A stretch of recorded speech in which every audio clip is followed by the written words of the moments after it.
They appeared out of nowhere, striking at midnight, leaving Nazi factories in flames, and then vanishing like ghosts. Who were they?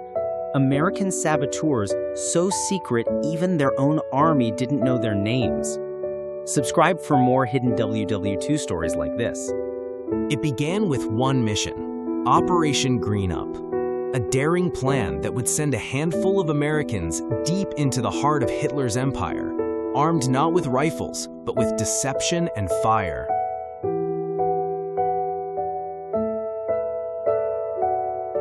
But these weren't ordinary soldiers. They were escapees, refugees, and spies fluent in the enemy's tongue.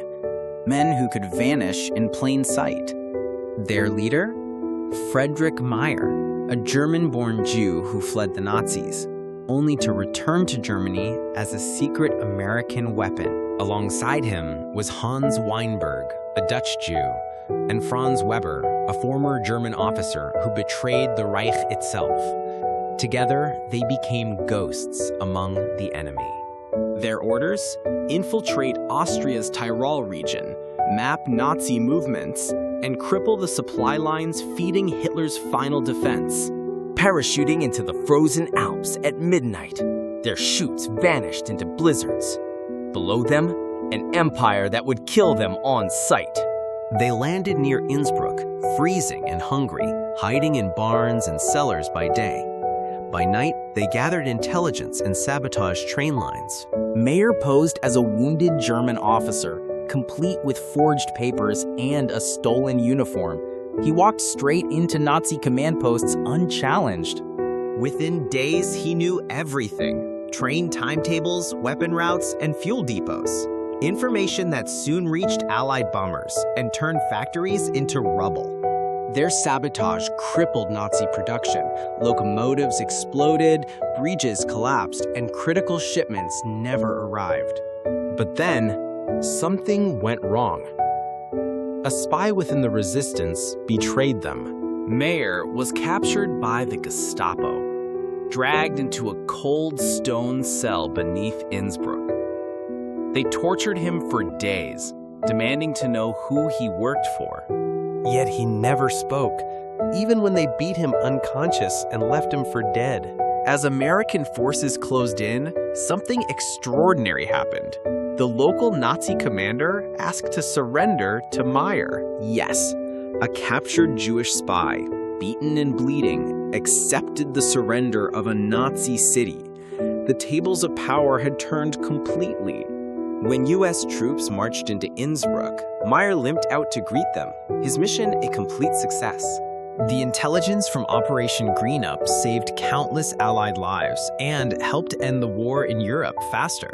But here's the part history almost forgot. The OSS destroyed most of their records. The men vanished into obscurity, their names lost for decades. It wasn't until years later that their story resurfaced, revealed in declassified files and whispered interviews. Friedrich Meyer was awarded the Legion of Merit, but never sought fame. He simply said, "I fought because it was the right thing to do." The Nazi factories they paralyzed never recovered, their explosions echoing across history as the sound of resistance.